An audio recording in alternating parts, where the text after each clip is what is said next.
So you see, what I'm doing is I'm deadening out all the strings I don't want with my hands. If I was on the 6th string, for instance, I would want to deaden everything as much as I can with this hand, preferably my index finger. If I was down on the bottom here on the 1st string, I'd be deadening all the strings with my right hand. Okay? That way nothing is ringing out.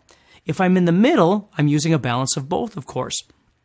But the big key is always remembering the tips of your fingers.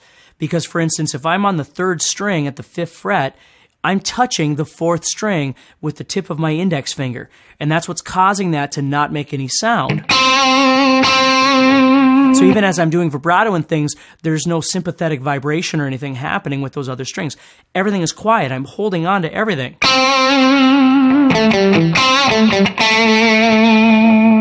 right there, I'm touching everything. And up here, I would touch up here.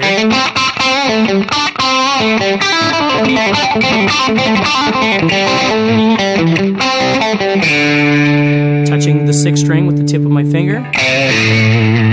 Okay? So you're always in control of all of those strings. That way you can kind of, nail those strings a little bit too. If you ever want more of like that funk sort of sound when you play.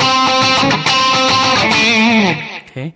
It gives you more freedom to kind of get aggressive with the kind of strumming that you're doing. And the other great thing about learning how to play this way, especially with the fingertips, if you've ever done bending before, you might have noticed that when you do bend, you'll come off the bend and you'll hear like the string above it start making noise. What you do is when you come off that bend, you got to come in with your right hand and you got to kill the string above it. You got to deaden that string. So it doesn't make any sound. So you're either going to deaden the string above it with your right hand or you're going to deaden it with the tip of one of your fingers, right? So if I was coming off this 2nd string bend right here, see, I can't deaden it with the tip of my finger, but when I go here, I could, as I move down.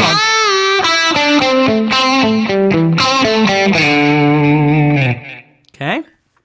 So it's those subtle things, again, that we've been talking about. Once you start adding all of these up, you wind up sounding more like, for lack of a better term, a professional guitar player because everything sounds the way it's supposed to sound. Okay, so it's not just this final attack of these massive licks. Please, again, remember, yes, you can have those, and I'm all about it. I think those are awesome. But it's all the stuff in between. Think about the subtleties. If you're deadening out all these strings and everything is staying quiet and you're playing smooth, it's always going to be more engaging to the listener to want to listen to what you're doing.